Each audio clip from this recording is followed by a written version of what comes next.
Welcome to the Sober by Design podcast, where we explore the many pathways to recovery and a better life through conversations with a wide array of guests.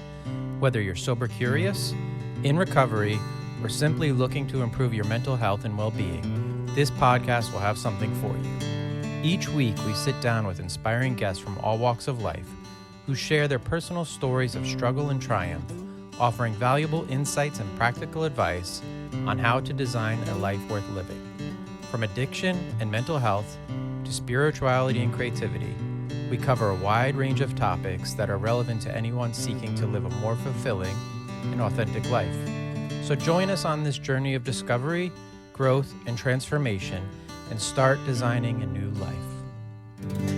All right, everybody, welcome to the Sober by Design podcast. Tonight we have Sean Robinson. Sean's an author who is just starting out his journey in recovery, I think. And we wanted to get his story tonight. So welcome to the podcast, Sean. Thanks, Corey. I appreciate you having me on your show, and I'm excited to talk about my journey and where I've gone. Yeah. So as always, I kind of like to get a little backstory of your life. You had given me some information, but I would love to hear a little bit about where your life started, your childhood growing up, and kind of just, how you got to the age of 18 and right around there, and we'll take it from that part. All right. Well, I'm the oldest of three boys. I have two younger brothers. My parents, they were married when they were 20, 21, and I was born within the year and a bit, so they were quite young. It's pretty common in their generation, but today's standards, probably not so much. But because they were, young, they had a young lifestyle. There was lots of, parties at my parents' house. There was weekend functions galore, Thursday, Friday, Saturday nights. It was, there was an abundance of that lifestyle around me. And I didn't feel at the time like it was out of the norm. I was never, drinking and when I was a child, but, you get used to seeing certain things. You get used to, the way they're constantly going to the fridge, or when you're a kid, you're helping out. You want to help out your parents. I did that. And I think by the time I was 8 years old, maybe 9, maybe 7, I could mix a perfect rye and Coke. My brothers followed suit after me. If we were helping out, it was, quite the mixture of ice and such. So, we learned how to play the game. I feel I learned how to play the game at a pretty young age. The abundance around definitely, it was like it taught me how I was to behave when I got older, when it was my turn. So there was definitely some of those things I carried with me through childhood into my teens, when it became a little more acceptable for me to have my first drink. And I think it was quite a bit of a turning of time for me to have my first beer with my dad, as he would have his. And there was celebration to it. There was a lot of positivity around, drinking alcohol and having it in my life, even, at that point. So when I was, 15, 16, I kind of got into a bit, and through in Ontario, it's 19's legal age. And, I was, you call it a seasoned pro by the time I was legal, and felt like I had the lifestyle that I was brought up, around me, the abundance in the fridge, always stock in case somebody comes over. My dad's a mechanic, and there was oftentimes he would do work for people, and he wouldn't take money from them. No, don't worry about it. Just buy me a case or a bottle or whatever, and it's fine. And then, oftentimes those people would end up, they'd be in the garage visiting, and they'd finish most of what they brought over. And, there was a lot of responsibility there. Nobody got hurt and drove away. They were very good that way, but it definitely, through a lot of those events, set me up to feel like I had a pretty good understanding of how I was supposed to carry myself with drinking. Right. Yeah. And Canada is a younger drinking age than the U.S. And just so, I'm sure that some people might have heard, but you're from Canada, Ontario. So there's going to be a little bit of different just sort of terminology, and you're the second week in a row, my second Canadian guest. So 2 weeks in a row, guest from Canada. And I know I have at least one other scheduled in the next couple months. So your parents were young. My mom was young when she had me as well, and my dad was a little older than her. But yeah, that partying lifestyle of, being brought up around 20 somethings can really have an impact on people. For you, it seemed that you kind of saw it and said, okay, this is the way it's supposed to go. For me, I kind of pushed it away until I was about 18. I was like, I'm never going this way. And then it hit. So when you hit 18 and then 19, which is like legal age, where were you headed in life? Did you have a full blown plan? Like, were you going to university? Which direction did you go at that point in life? Yeah, so when I left high school, right about 18, I was not really sure. My dad's mechanic. I knew I didn't want to do that. I was just getting on the volunteer fire department as I turned 19, and the rule at my parents was, you can't just do nothing. So I went to school, college for policing, law and security. Eventually it was not what I wanted to do, but I was on that path. So as I got older, I went to the bars with my friends because we were all doing that. Small town, about 50,000 people, 60,000 people. So Thursday, Friday, Saturday night, subconsciously almost copying what I knew to be true from the way I seen it growing up. I was going out to the bars with my friends, and I knew a lot of people. So it was like that was the benchmark for me that I would continue to chase as I got older.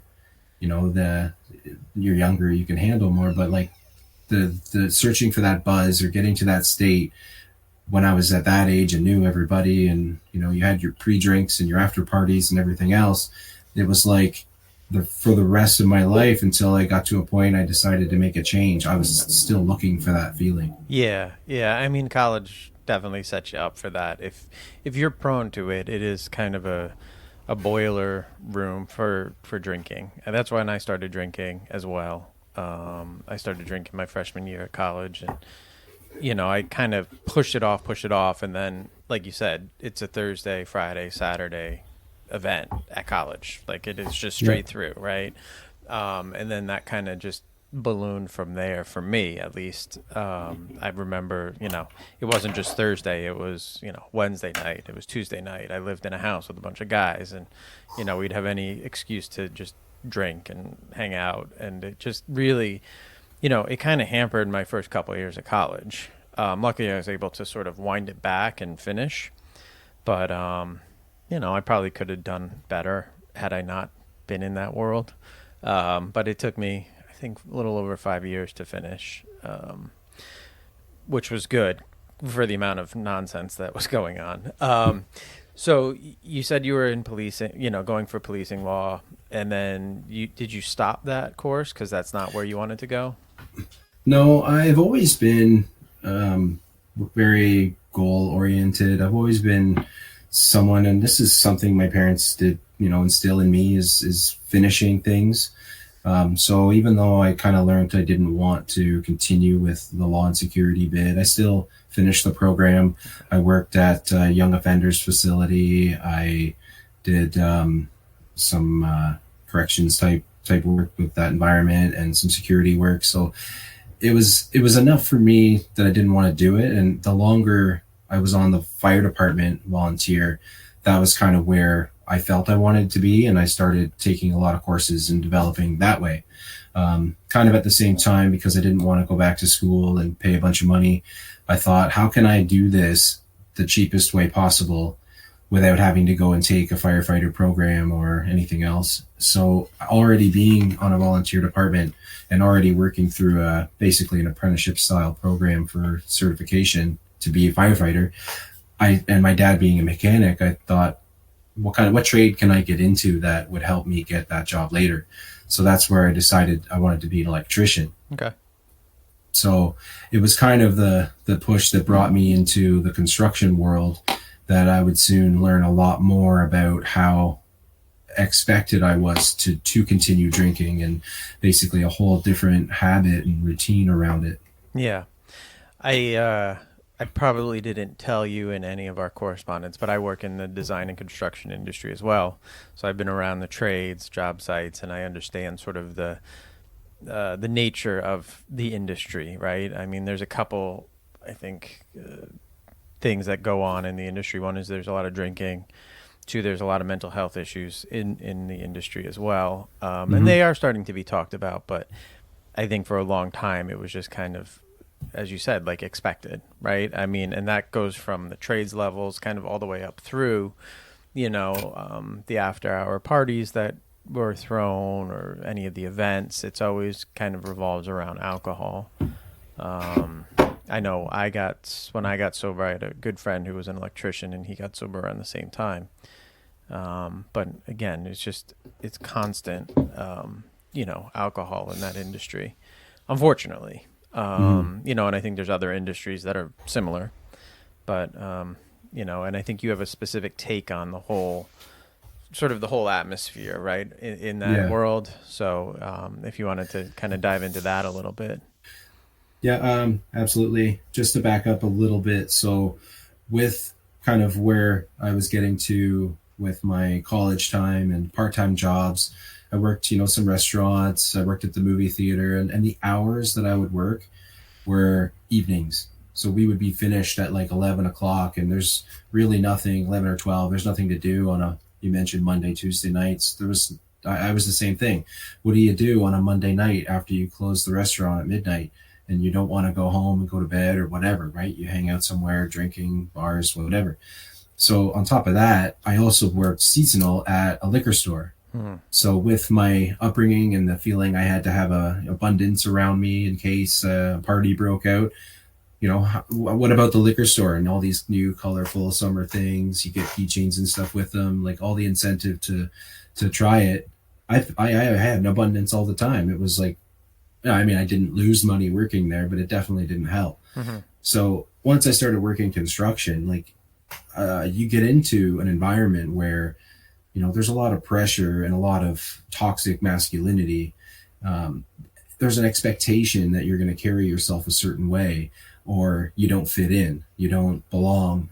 You're essentially proving yourself not only in your work ethic, but in like how you handle yourself and whether the people like you. And what better environment for that is to go for drinks with the boys after. So um, I know I'm responsible for my own, drinking, and that's it's just tough. You get in those environments and you're expected to play along, and you decide you don't want to drink.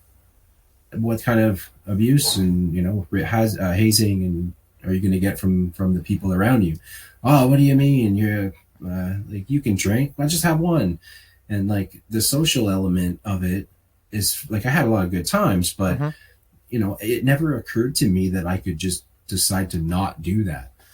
It was just to not have that drink or to not have that weekend like everybody else, where I come in and we're all just sharing our drunken, hungover stories like it was a big, battle over the weekend. Yeah, I think it's hard, early in your career, one, right? If you're younger and you're just starting out, it feels like you have to be part of that to move up. Like you just don't know better, right?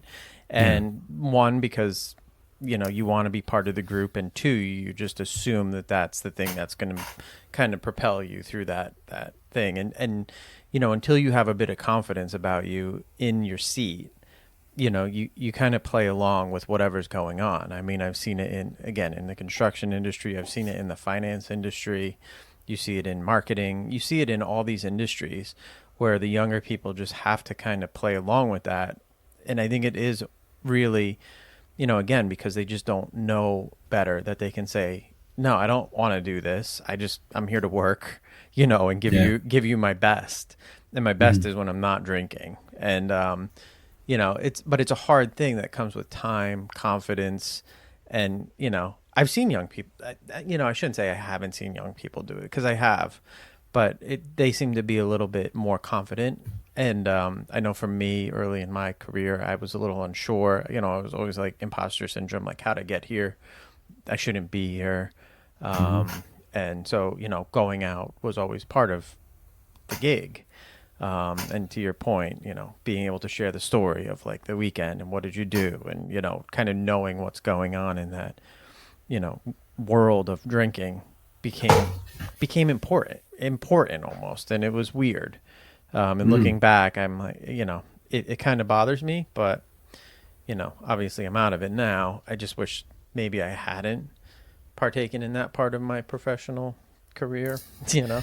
Yeah, there's definitely a benefit to hindsight in the matter, right? Like in the moment, I didn't feel like I had an issue. I felt like like anybody, I was looking for that inclusion. I was happy to be part of the group, and you know, you're working a lot of overtime. Possibly, you've got some disposable income to go out, or if you're working on the road, what else do? You go out and you know, go out to have drinks after work, and then like I didn't feel like I had a problem at the time, and you know, we can get to my book in a bit, but basically the habitual portion of it was so huge. We did it that way because that's what we were used to doing. That was just how it was, you know, the weekends or after work or in my social life. It was just what I was used to doing because I was barbecuing or because it was after work or I was camping. Like it was just one of those things that was an absolute in so many things that I was used to doing. Right.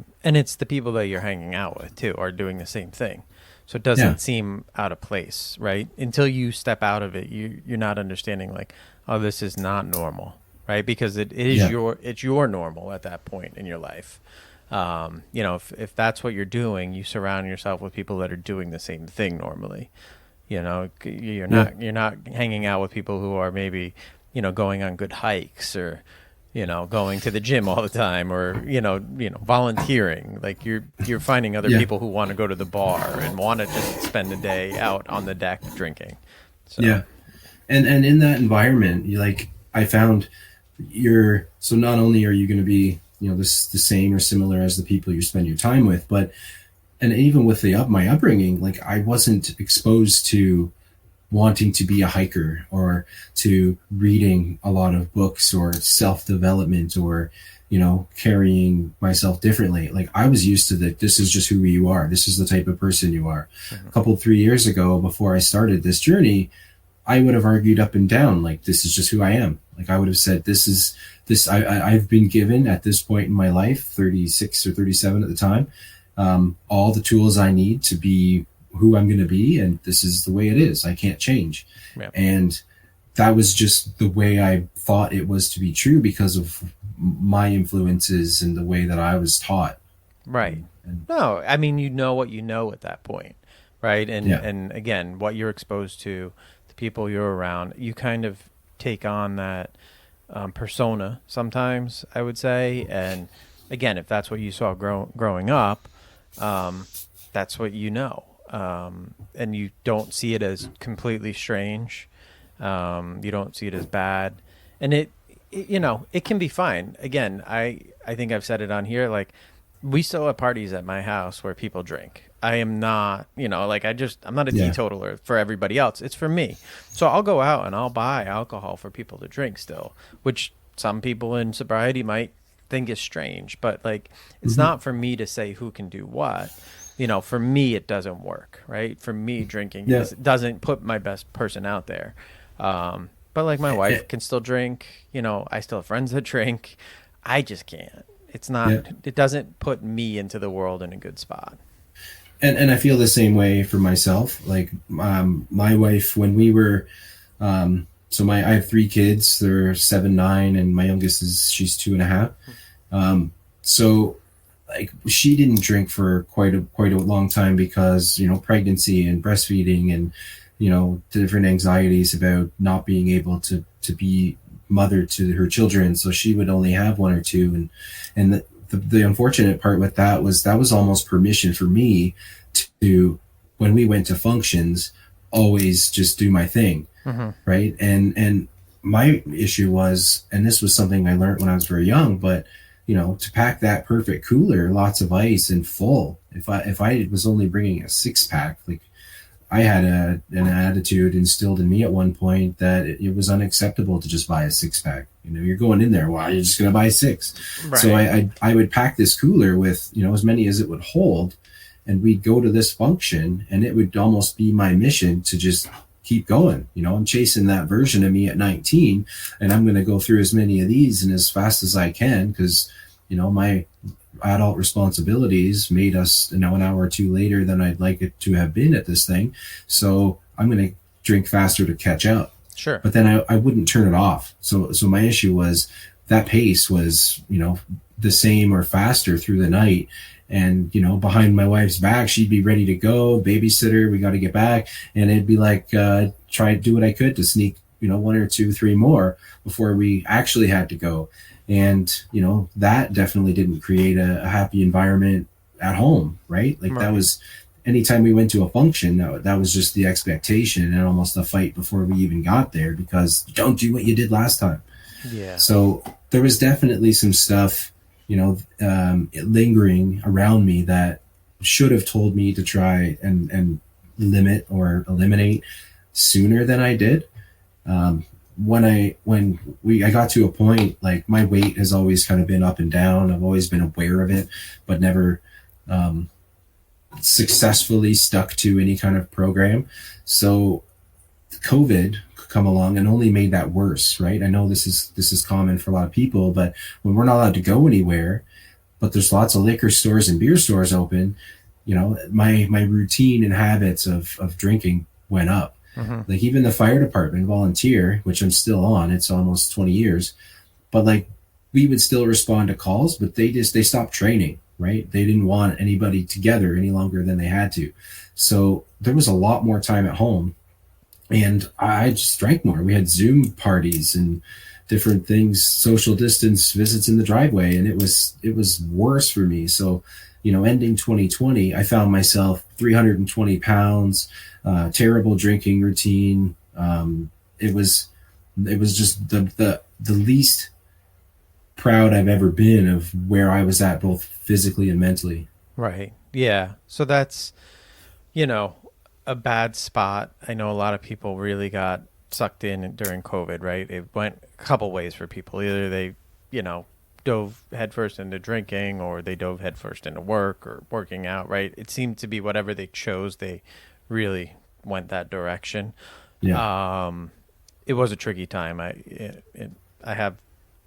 work in a organization locally, and I think we saw, maybe less people seeking help during that time too, right? Because you couldn't. So, coming out of COVID, you saw people really saying, okay, how can I change life? And it sounds like maybe that's what happened for you. So COVID, the lockdowns end, you're at your worst point. What made that change happen? Like you went from saying like, I kind of know I have a problem to like, I have a problem, and you made a change. So what was that moment for you? So there was times in that, early 2020 COVID period where, we would have my son's birthday party. He's now turning 10. So he would have been, 6, 7. We're outside having an outdoors party, and we're drinking. We're at home. The kids are, playing with their friends or cousins, and, I'm drinking, and we're having a campfire, and then like we go to play games, and I'm passing out at the table. And along with drinking the abundance, we're not going out, so I'm at home. I've got all this stuff in the fridge because the liquor store is open. Just feeling miserable. I was getting to a point. It was January, and I was gonna just try. I was 320 pounds. I was just gonna do something to be healthier. I wasn't even thinking in that moment that I had this drinking problem. I was just thinking that what can I do to be healthier and lose some of this weight? And dry January, I decided I'm going to take a break. I'm going to take a break from drinking. I'm not happy with where my habits or routines are with it anyways. So I'm going to take the month of January off. So coming to that realization, in the background, along with the toxic masculinity and like my construction firefighter tough guy environment, my dad being a mechanic, like my whole life I was carried in this like, you need to be a man and toughen up, and just you don't ask for help and you fix it yourself, and I've never been the type to reach out, because that vulnerability and that exposure was the biggest weakness as far as I was concerned. I couldn't show that because men don't do that. That's where my mind was at the time. So, coming to this point where I was feeling awful about myself and not sure, like I started journaling at the end of 2020, and this was never something that like I didn't even tell my wife about it at first, because coming from this harsh construction environment, coming from my own like family environment where you just need to toughen up and not talk about it, what kind of abuse was I going to get for having a diary or a journal?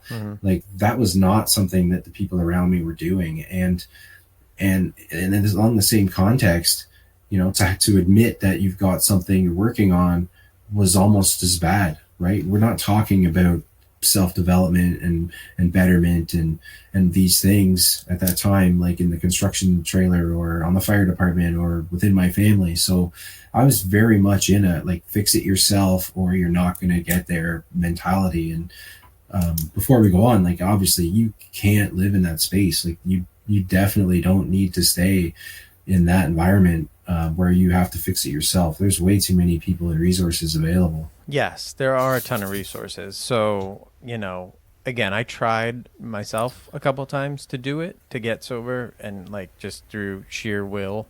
And, I thought I could do a lot of things on my own. It had very little to do with, for me, it had a little to do with like telling people I was going to do something. For me, it was just like, I can do things on my own, right? Like I felt like I've done so much in my life, I can stop drinking on my own. And I would try and I would fail. And just like you, it got to a point where it was too much, right? Like it was affecting family life. I was I passed out at my wife's birthday party. That's when I got sober. Like that was the moment. I think I passed out at like 4 p.m. at her birthday party. And that's the next day I woke up, and that was the last time I ever drank. But I only got sober when I went and sat in AA meetings and talked with people and got help from other people. Prior to that, I was going to therapy, and I think that's what sort of put the seed in my head. And ever since then, I have been an advocate for anybody to go to therapy or go to groups or, whatever it is that you need to do. But one thing I'll say is like, you can't do it on your own. To your point, like you figured that out a little bit, right? It's like if you try to do it inside of yourself, it becomes really hard. It's a small world, Yeah. So. And to not to fast forward because we'll get there, but that's a lot of what my mission is now is, encouraging others like my old self that need to know I did it the hard way. Everyone that doesn't, accept some kind of help in any capacity is going to do it the hard way or they're going to fail. It's difficult. And so as I started through January, it was fine because there wasn't a lot of pressure because there was other people that were doing this dry January thing too for a couple of weeks. So I committed mentally to doing this thing for the entire month. And when the people around me, some in-laws and some friends, like, oh, I made it a week. I did it. It's awesome. Oh, you're still doing it? Cool. And then 2 weeks would pass. And what do you mean you're still not drinking? Like you did it. Like, all right. And then by the time the end of January came around, like, I'm not done. Like, I don't want to do this yet. And I was still very confused. I was still trying to, to fix this on my own. And like, I was never brought up as someone that was, I did well in school, but to read books on my own, especially self-help and, listening to podcasts and all of that stuff. Like, I didn't even know how to get started, let alone what was going to help me. So sure. I work an hour, I've got an hour drive to and from work. And I basically got to a point, I was like, so I was goal oriented. I'm thinking like, what can I do that's going to help me while I'm in this vehicle? Because I can't stand listening to the same songs all the time. So I thought like the podcasts, like audiobooks, I'm going to get started. Where do I even start? So, I wasn't really talking much to people about this journey and me trying to figure this thing out. So I was like, what do I even do? So I found my way to School of Greatness, and I found it not because it was what it is. Like it's huge more now than it was a couple of years ago. But I found it because I think Kobe Bryant, or there was, celebrity guests on there. And I found that was the best in for me, because while I don't know these people personally, these were people that I felt I could relate to, because I at least knew what they were popular for. Mm-hmm. And to hear, Kobe talk about his story, or to hear, Terry Crews or Matt McConaughey, or a lot of these people that I knew from other places, it really caught my interest. And then to learn the kinds of things that people were dealing with, and in the background, all of these people that are on, his show and other shows like that, they're not there to promote their new movies. Like, they're there to talk about, their books, their, extracurriculars, their, where they come from. And I was finding myself very interested in getting a lot of the resources in that way that I could use to kind of help myself, if not to just give me a little bit more motivation. So I started to learn more about habits. I listened to an episode with James Clear, and the author of Atomic Habits. And so I thought 21 days, 60 days, like dry February is the thing. Like, I'm gonna continue this not drinking into February. It's a short month. I can do it, and I'll get kind of past that 21, 60-day mark at the end of it. So I continued through, and I took a lot more like questions from my circles. Like, what do you mean you're still not drinking? It's February now. You did January. Like, what are you doing? And I didn't know what I was doing. I wasn't quitting. I was still under the mentality that I was just taking a break, just getting a refocus. So, getting through the February a bit and learning that, I learned about 100 days. 100 days is a new lifestyle. So that became the new goal for me, was this 100-day goal. And, during that time, like, I was learning more and more about different lifestyle tactics and things that I could do to help with this journey I was on. And the habit thing really stuck with me. I wasn't really proud of my mental, or my mental health for sure, but my dental health. So brushing my teeth twice a day, I thought, I could do this. I'll mark it on the calendar. I'll check mark it in the morning. I'll check mark it at night. I'll do that for 100 days. I won't miss a single day.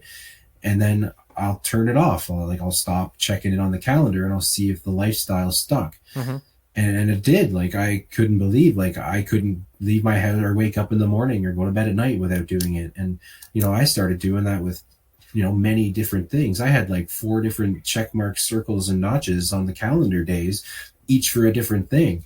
And I didn't have any note on there at all saying what these marks meant, because I didn't want anybody to see me doing it. I didn't want I wasn't ready for that vulnerability, or to describe to somebody like, oh, this is because I don't brush my teeth very well.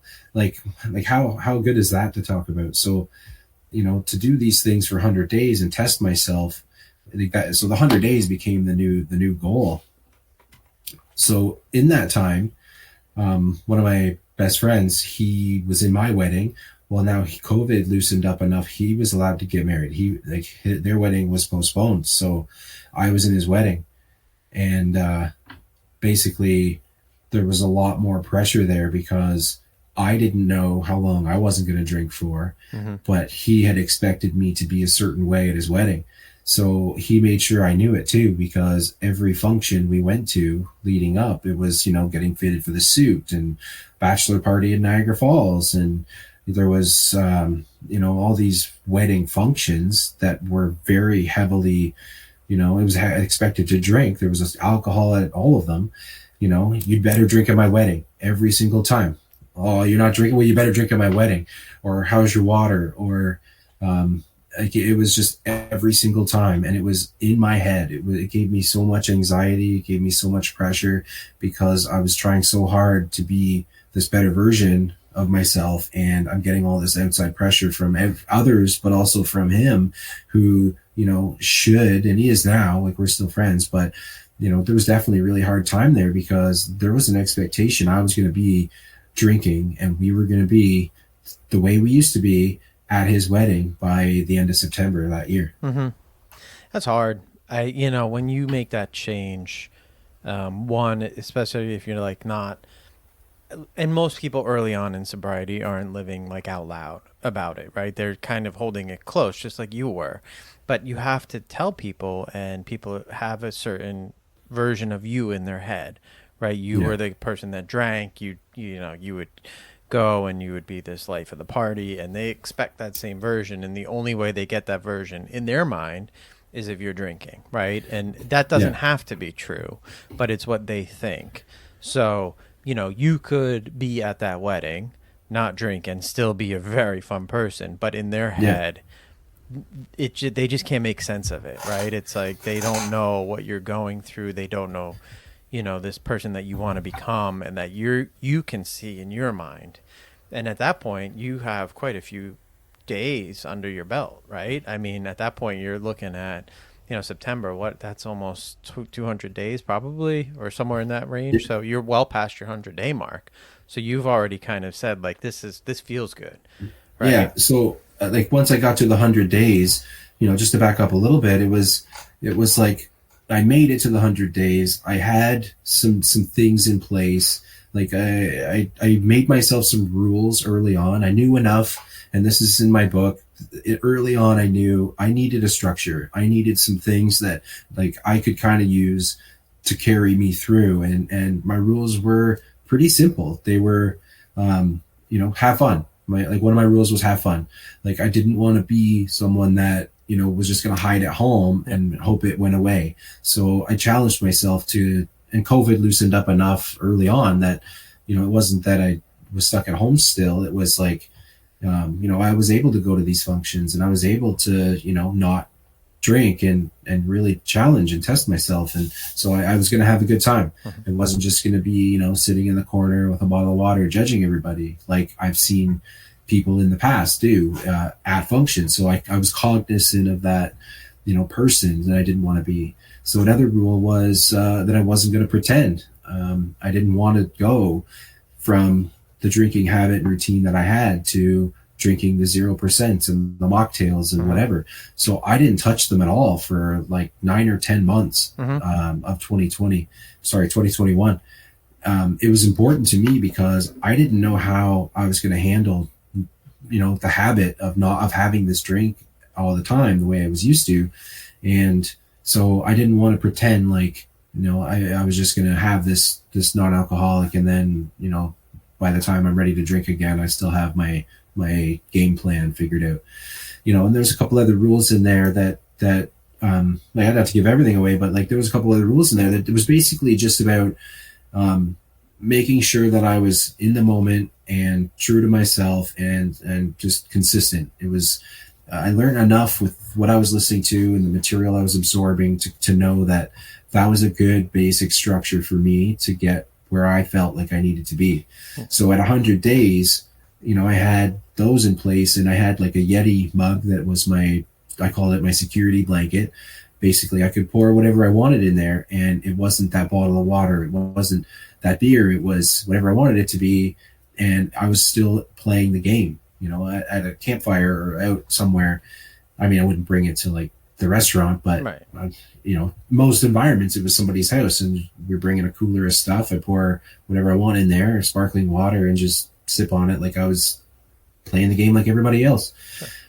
I learned that, as that time went on, it was like people are less worried about what we're drinking. Like we're more aware of it, especially in the beginning where like I was overthinking myself. Like, they're going to catch on. They're going to know I'm going to get all this like pressure, which I did. But, as time went on, I'm learning like they don't care. No, I don't think people really care. So a couple of things real quick. One, what's the name of your book? Just so that we get it in here. We'll get it in at the end again, and, it'll be in the show notes. But the name of your book is? So it's called Going Dry, Okay. My Path to Overcoming Habitual Drinking. And we can get it on Amazon? Yep, it's available on Amazon. Perfect. My website is linked to Amazon, seanrobinson.ca. It's available at a lot of the bookstores. I know Barnes and Noble has it, and Canada Chapters Indigo.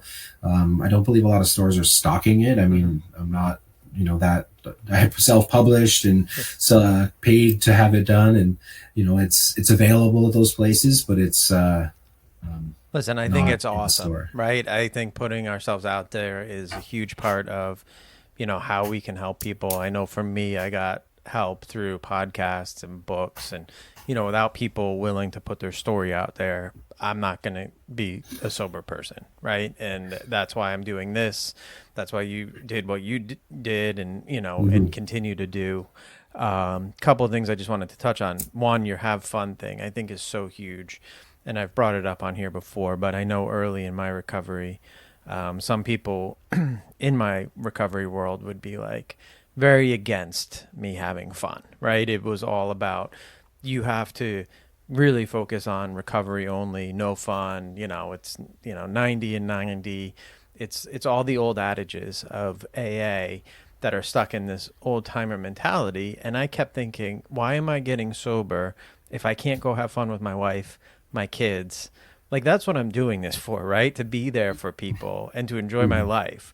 Like, I was miserable when I was drinking, looking back.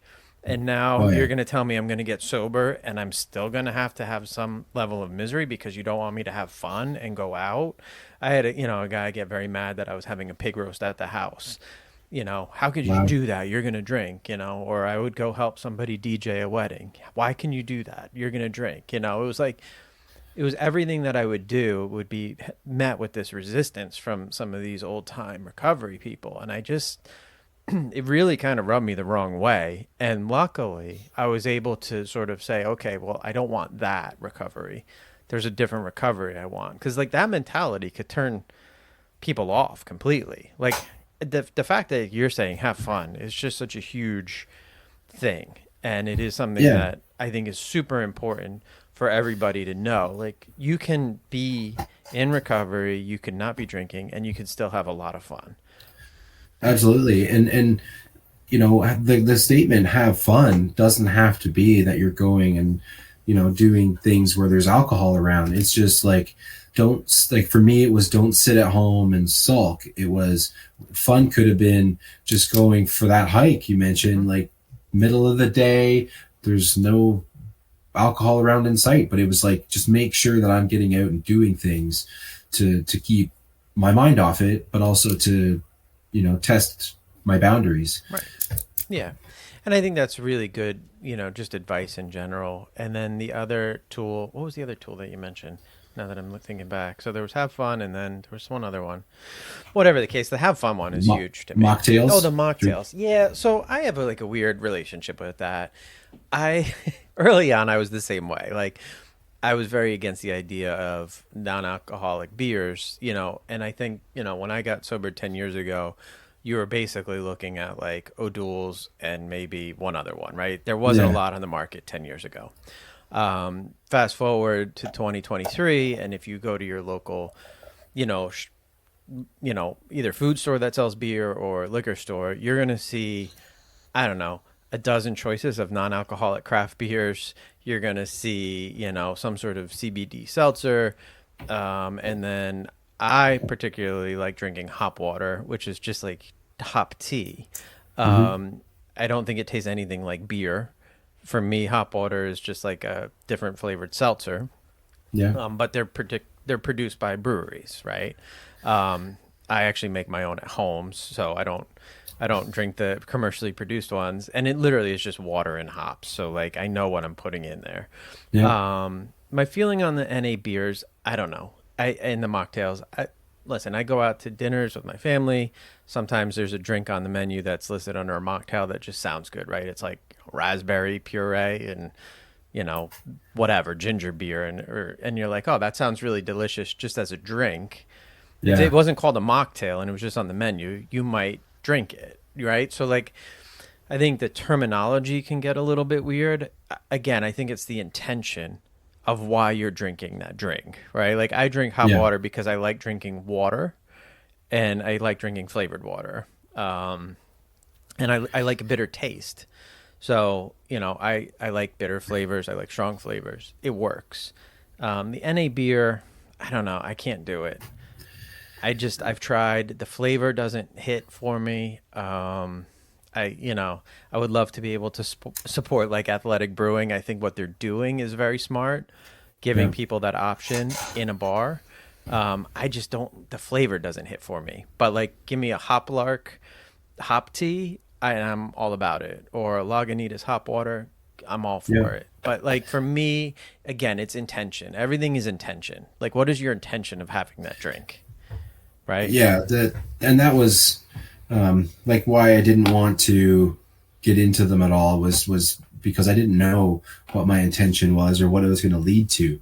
You know, like there was a lot of not drinking that was like just figuring it out, and you know, to have that right away, you know, was that just going to give me back that habit and routine that I was trying to get away from? So, and yeah, I agree. Like there's a lot of different options now, but there was definitely, so it was about like October, September was a wedding. So say it was like August, early September when we went to this bachelor party, Niagara Falls. And, you know, I went, like part of my rules was to go, and like, it was important to me to support this wedding, and to not go to this party was going to be, you know, difficult in both cases. And there was moments, you know, going, you know, everybody loaded up their coolers and packed them. And I was like, I need something. And I had already brought it into my life a little bit to have Heineken Zero. They're not too bad. I've had them a little bit, but I would use those in an environment where I am like going to the bars in Niagara Falls. A lot of the places carried one of these options, and it was a crutch for me to play along, but to have something available at these places that like wasn't drinking pop all night, soda all night. It was, you know, something that was like, I was holding a bottle that was like the same as the guy next to me.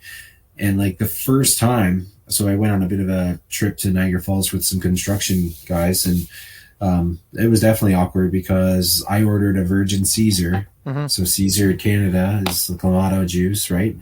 Well, the Virgin one doesn't have the vodka in it, but basically I ordered this drink without anything in it at a table full of like 5 or 6 construction guys. They're all ordering the biggest, you know, coldest beers and drinks, and I'm like committed to my program and whatever I was doing, and it didn't matter to me at that point. Like I had enough confidence in what I was doing. I didn't care. I didn't need the razzing. And on that one trip, a buddy of mine was like, you know, you're gonna drink with us this weekend? I'm like, well, no, I'm not. He's like, oh, but your wife's not here. Like, I don't think you get it. Like, I'm doing this for my wife, my kids, but like, this is important to me. Right. So like this statement, like, your wife's not here, didn't like, was like, I don't think people understood around me what like I was trying to do. But so on that trip to Niagara Falls for the bachelor party, I did use you know, some of these zeros as a way to, you know, kind of fit in and play the game. And I definitely at that time didn't feel like I had to drink them all night. Like I was definitely, you know, pacing myself, but it wasn't giving me any sort of urge to get back into it. And it ended up being a good night. Like the eye rolls and, you know, the attitudes that I saw from servers at different times, but that trip especially, just because they didn't know, you know, oh, okay, you want a 0%? Let me see. I'll go check. We might have one in the back of the fridge somewhere. So the groom, my friend that was, you know, so hard on me with the better drink at my wedding, you know, I hadn't had they hadn't served me at all yet. The other 10, 12 people that were there all had their drinks, and he actually pointed out across the servers, like, hey, like, can we get this guy a drink? Yeah. So, you know, it was almost a turning point where I saw the support that I wasn't getting from him and others. Like another guy, buddy of mine, come over before he ordered a round of shots. He was just like, you know, hey, like, I just want to check, are you, like, what are you doing? Because I'll get you something else or not. And I was like really appreciative. Like, no, man, don't, like, it was great that they asked, and it was just the sign of support that I was, you know, missing from the people that were my friends and still are my friends. But it was like, it took being in that room at that moment to get that from them. Whereas I wouldn't have got that if I didn't go on that trip, where I stayed hidden at home. And, you know, it was pretty much a turning point with that group that told me, like, you know, they get it now. Like you said earlier, the people around us don't know what we're working on. They don't know how to handle us because, you know, we weren't this person before. But like, I wasn't this person before, so I don't know how to help you handle me. Right. You're still figuring out who the new you is, right? And yeah. you kind of continue to do that.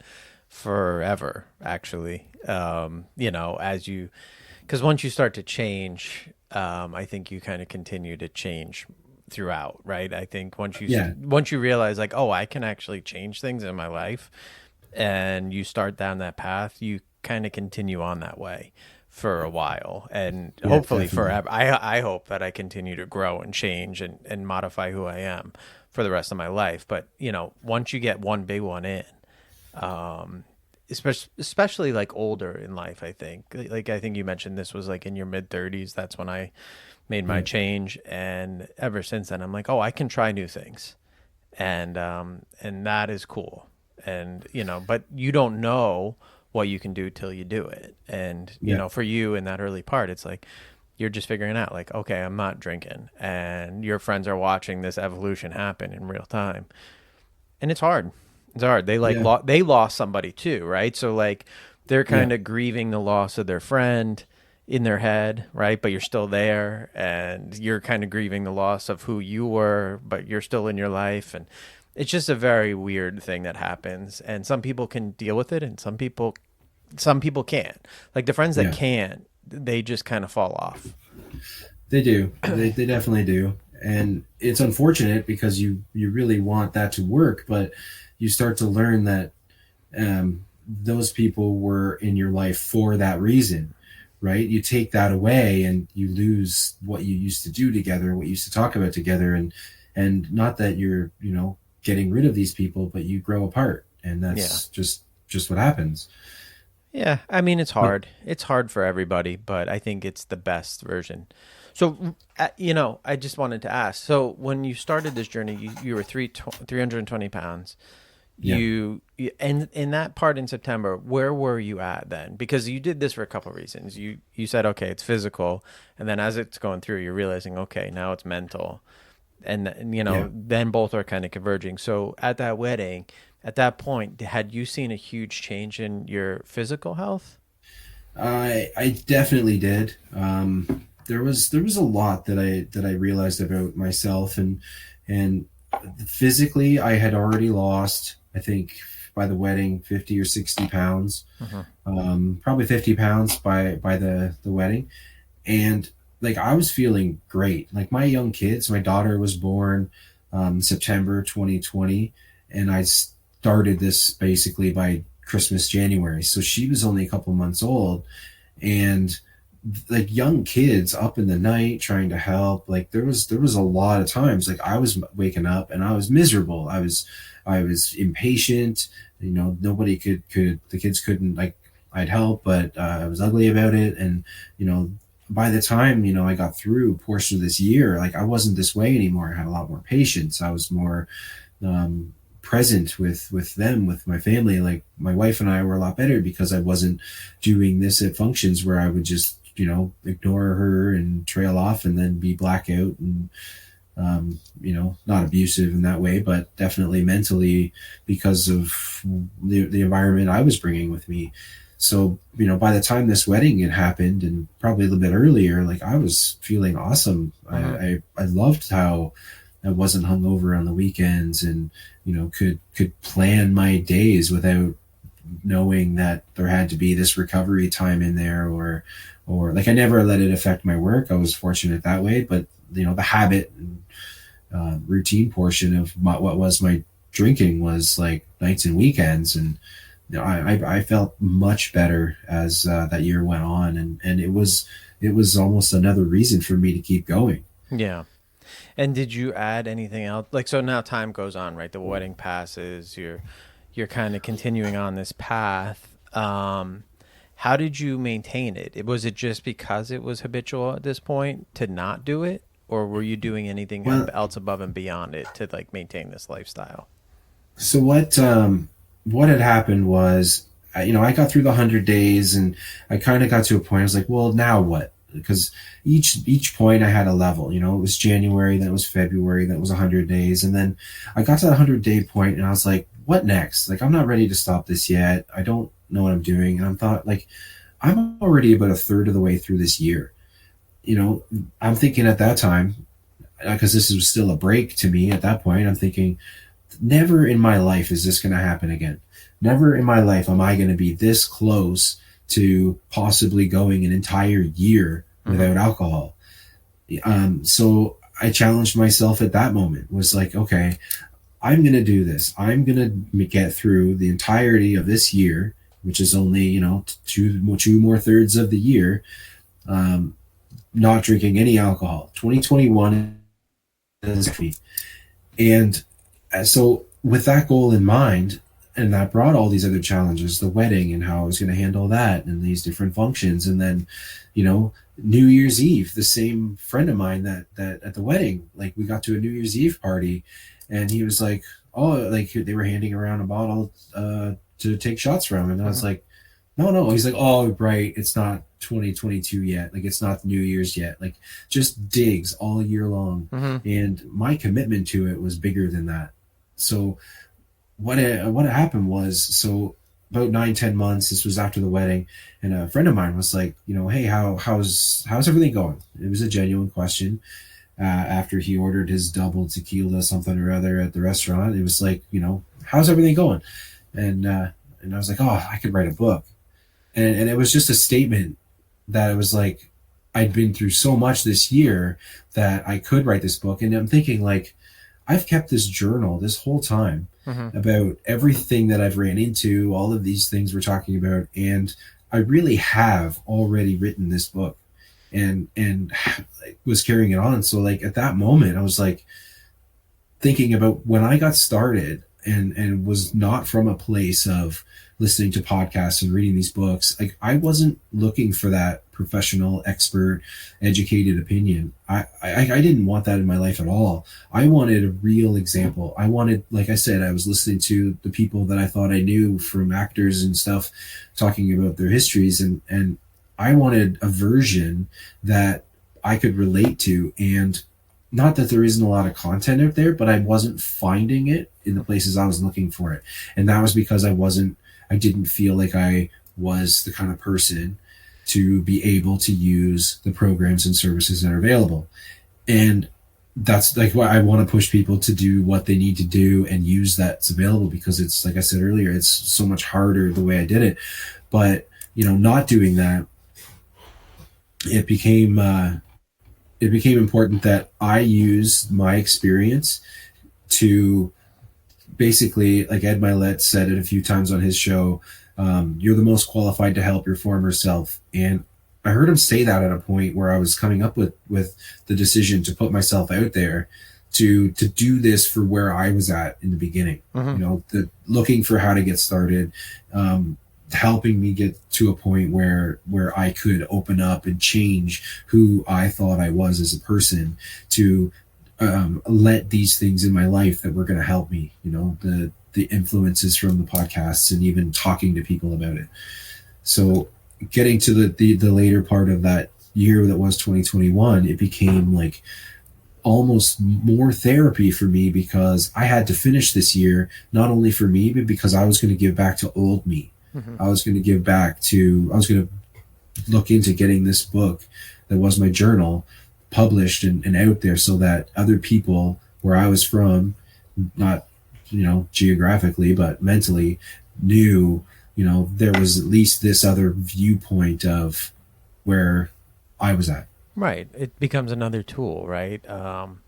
If that tool was available when you started, maybe you would have been able to use, your tool. So now your tool is out there in the world to help, guys who maybe don't know where to go because they feel so, unique, and they're in this, masculine place, and, it's their world and they have something to relate to. I think it's important, right? There's all sorts of different tools out there. I mean, there's, Annie Grace's book, This Naked Mind. There's the Laura McCowan book. There's, all sorts of books out there. I think there needs to be a little bit more written for, men.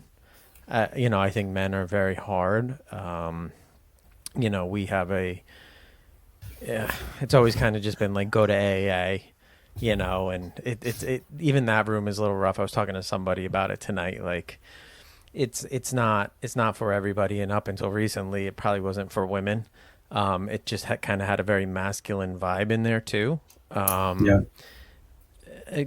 Again, I started out my recovery there, so I'm not going to speak poorly about it. I have my thoughts on it, but it is a program that helps certain people, but there's more and more coming out, I think, in time, and the more that we open up, the more opportunities there are for the next person to get help.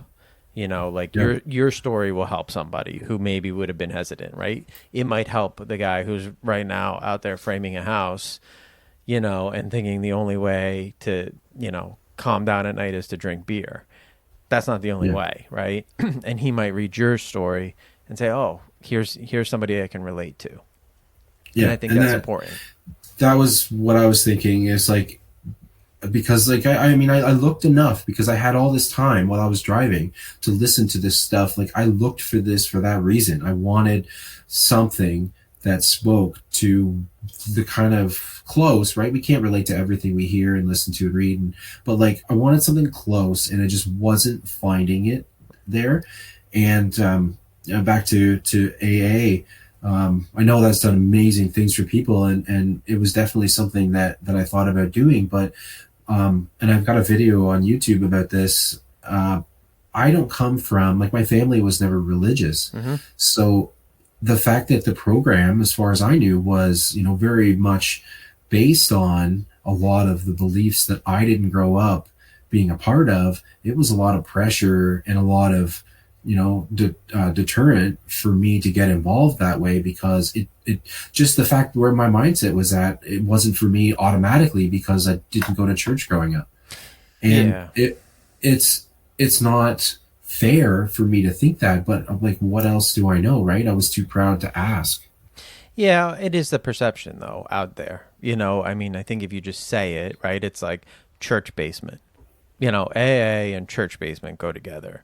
And, God, even though it is higher power, I think there's just a lot of preconceived notions out there. And I myself struggled with that too early on. Like, I had a couple misstarts. And then at some point, again, I was like, I just have to do it.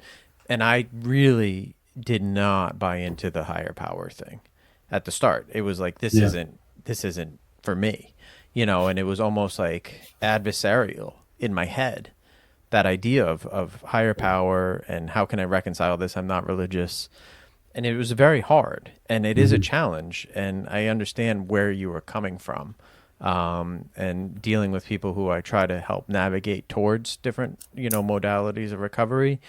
It's something that comes up a lot. So I can push them in other directions now, right? There are other options out there. There's SMART, there's Noble Step, there's Refuge Recovery. There's, This Naked Mind is a program. There's other programs out there that people can kind of latch onto. It's not just one way anymore. And I think that that's important. But again, just knowing what's out there becomes hard.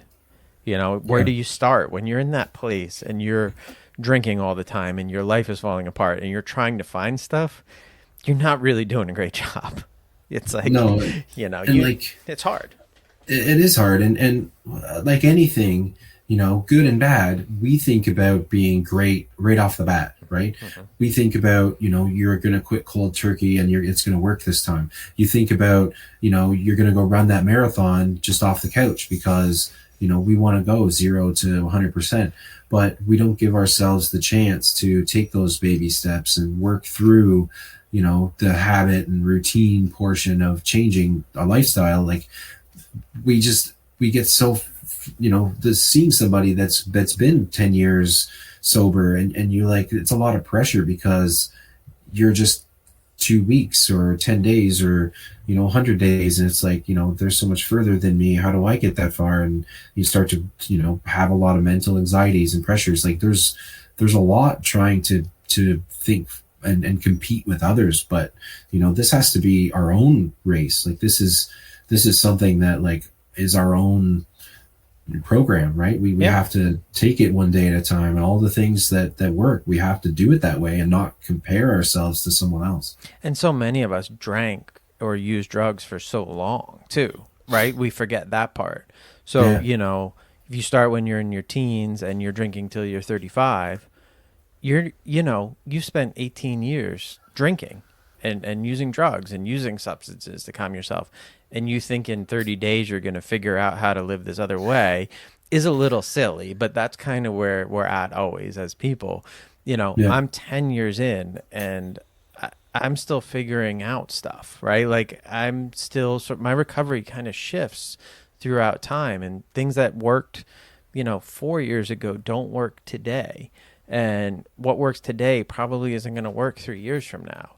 Like I kind of got to always modify how I'm living to kind of stay on this path. And your checklist tools were really good, right? That idea of a checklist, I do that from time to time, where I'll say for like a couple months, like I'll write down ideas like of the 5 things I want to do every day, and see if I do these 5 things, do I feel better?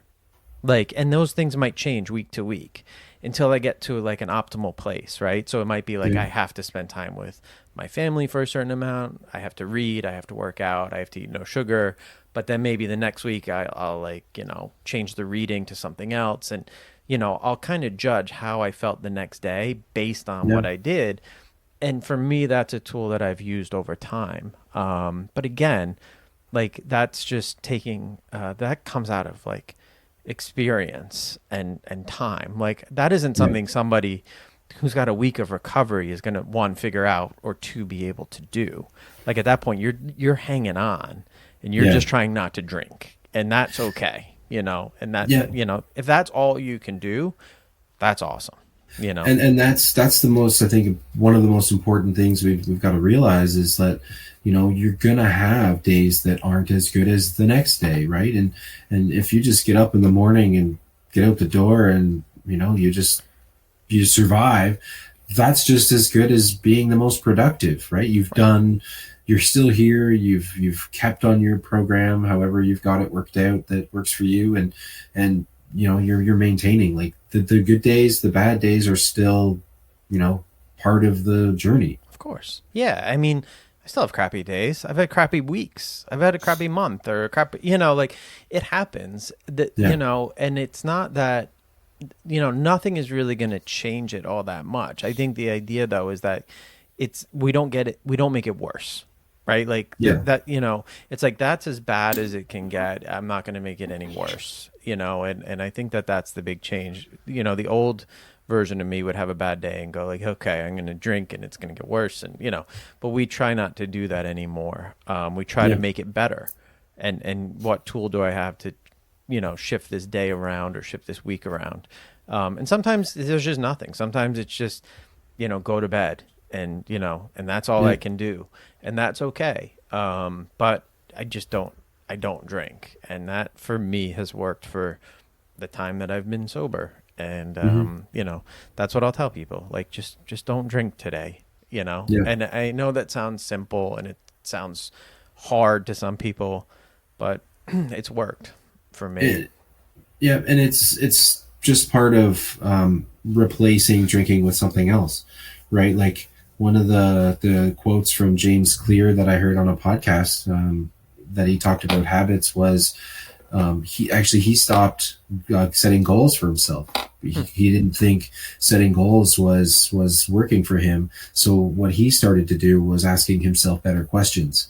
So he said, like, if you're talking about drinking, if you're not someone that drinks, then instead of setting this goal that might be out of reach, start asking yourself questions in the moment, like, well, would someone that doesn't drink do this? Right. Or if I'm a person that doesn't drink, what would I do in this environment, or when this happens? Or you can apply that to anything. Would a person that runs marathons eat a box of cookies right now? Like, you start to, question small moments in your life that kind of get you thinking in a different direction that is a bit more productive. And that's definitely something that I've used. Yeah. A couple questions before, I know, we're running on time and I don't want to keep you all night, but I did want to ask, one thing, have you found your relationships at home much stronger, like with your wife and your kids through this journey? Like, I've seen some pictures of you all together at like book events, and it looks like you guys are a strong family unit. Is that like something that's come out of this? This is definitely something that I wanted to put in. So, I don't want to say trauma one way or another, but there was definitely moments when I was a kid that with that drinking environment, I was subject to, some mental abuse. My dad, some yelling and attitudes and different environments. One time there was a table flipped over and it went across the room through a fish tank. And there was a lot of like mental anxiety my brothers and I had. And we were walking on eggshells a lot of the time. There was the morning after an event, and Ed talks about this, Ed Milet talks about this in his book and his relationship with his dad and how like he became a fortune teller. He became a mind reader because he read the room and knew like how to handle the situation by how the keys went in the door. Like there was a lot of that I related to. We had the coffee pot on, like as soon as we heard any kind of like rustle, and it wasn't like they slept all day. This was still in the morning, but as soon as, kids wake up at 6 o'clock or whatever, by 7, 8, it was like, we heard a noise, the coffee was on. We knew to push the button. We knew to get something rolling because it was going to make the morning a lot easier. We knew to do some cleanup quietly because that was going to make that moment in the morning a lot easier for us to be a part of. So my relationships with my family, like when I started to get away from drinking, I was noticing a pattern with my environment that I was creating from my drinking and my patience and impatience and the way that I was with my kids because of the example set for me. And it was probably one of the biggest motivators to answer an earlier question too about carrying on and keeping this thing moving, because it was a lot better. Like we've always been the types to sit around the table at dinner, but like because I was open to listening to these books and things, like I was noticing with my middle child, he's got a lot of anxieties too, and seeing a lot of negativity. And I listened to John Gordon, The Energy Bus, and I actually bought the kids version of that for him. And we started this thing at dinner where we, would go around the table and we would talk about our favorite thing of the day. And it was difficult at first because nobody wanted to play, but I was persistent. And like, this is something we do every day now. And that middle child with the anxiety, I mean, he still has some anxieties, but like, he's the biggest advocate for this now. Like, we'll have, all of our family over, there'll be 20, 30 people, and he will make sure we still do favorite things at dinner, and every single person around will participate. And like my wife, she's a manager in her job, and she's actually done this at a few meetings where she's had her team at the end of a meeting. She's like, all right, everybody, like I want everybody to talk about their favorite thing that happened today. It doesn't have to be anything big, just, something that made you smile or like a cool moment or like. So this is, one example of the kind of things that we're doing at home now that really strengthen and give me reassurance that I don't want to go back to that life I had before. Yeah, that's awesome. I've never read that book, so I can't speak to it, but I do a similar thing with my younger son when he goes to bed, and we've been doing it for a couple of years now. He's 11 now, but we'll do a check-in at the end of the day and do a physical and mental. We rate the day. How are you feeling physically? How are you feeling mentally on a scale of 1 to 10? And then we talk about your favorite thing that happened, but also a hard thing that happened. Because like, again, I don't want to just think like the world isn't always easy, right? So like we do talk about things that maybe went poorly, right? And then, if it's really bad, how can we maybe not have that happen again? How can we change it? That kind of thing. And it's been good, and he's a pretty open kid.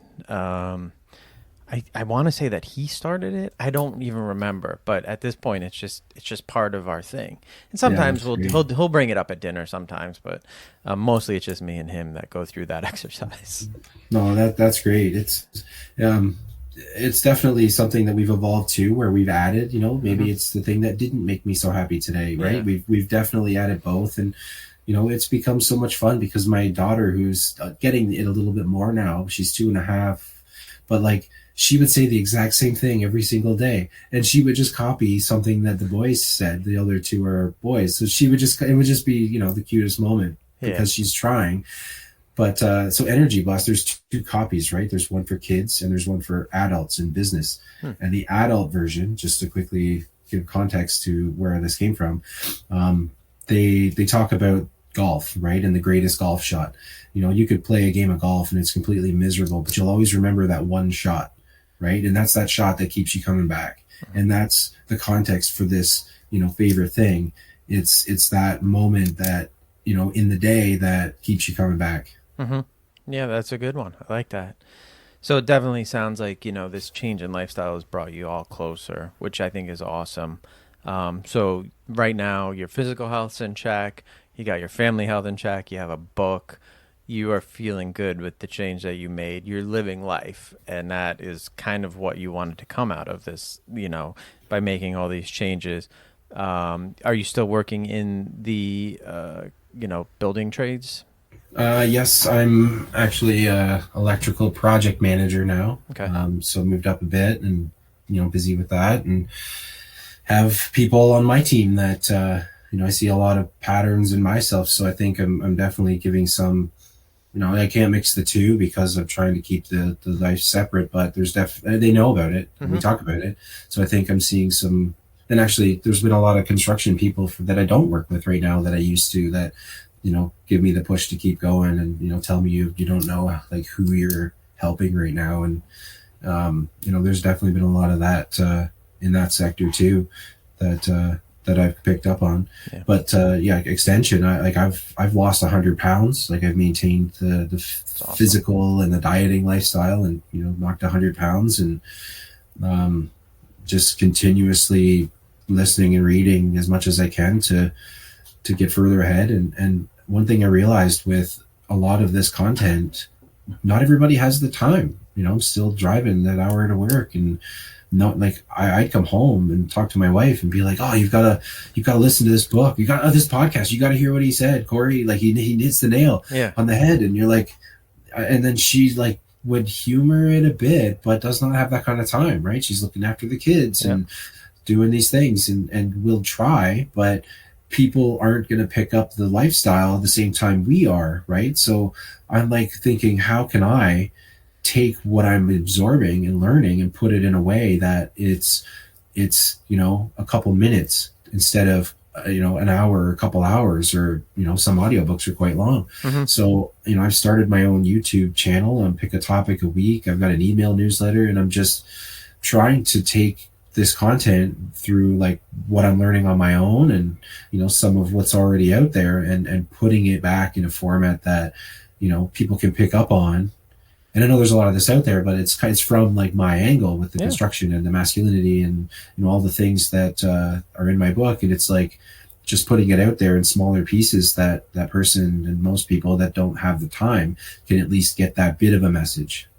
No, listen, it's important. You never know how somebody's going to find you, what Instagram account they're going to stumble on, what YouTube channel.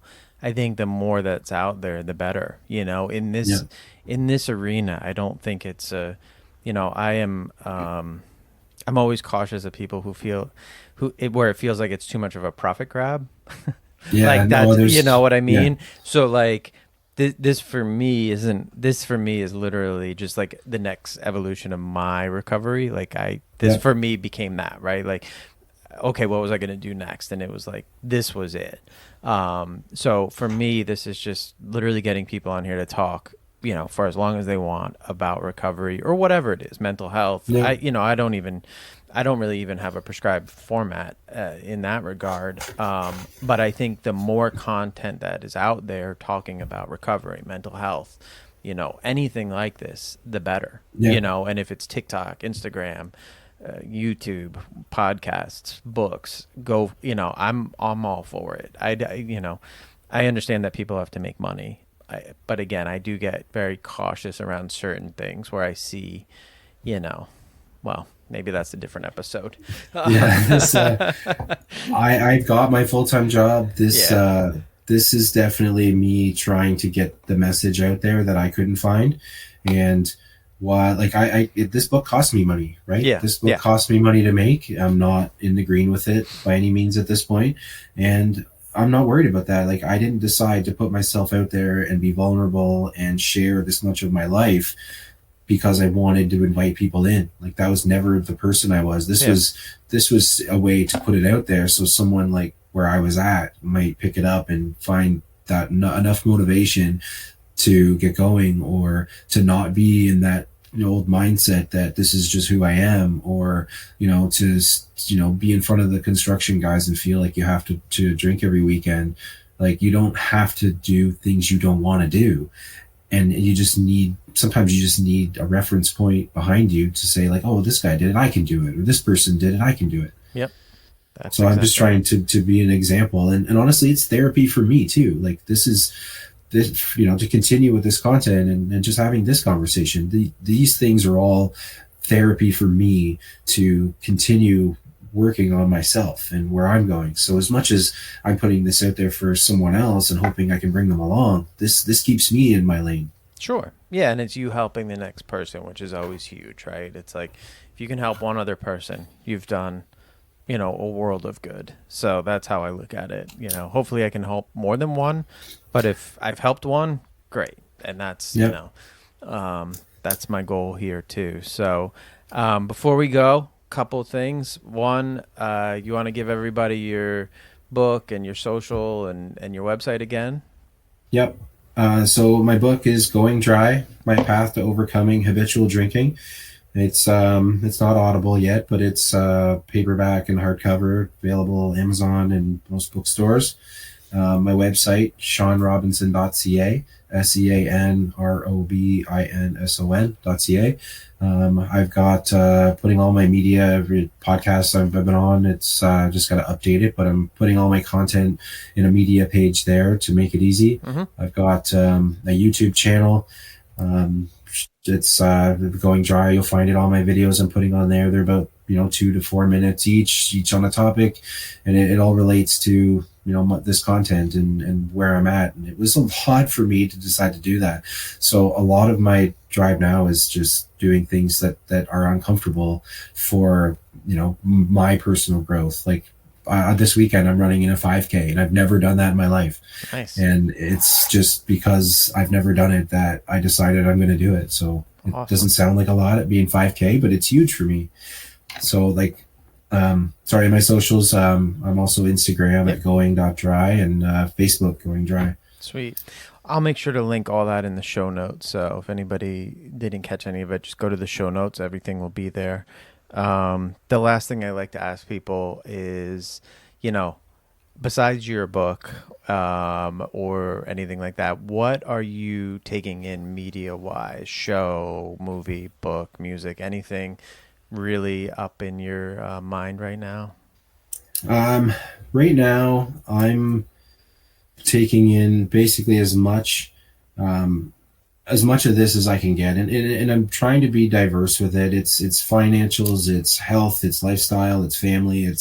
I'm trying to be more well-rounded in the content I'm taking in, and while I like listening to Ed Milet show and Lewis Howes, and I also like Doctor's Pharmacy with Mark Hyman, and the Sean Stevens and his show. I can't remember his tons of episodes, but I've read both his books, and just trying to stay in this lane.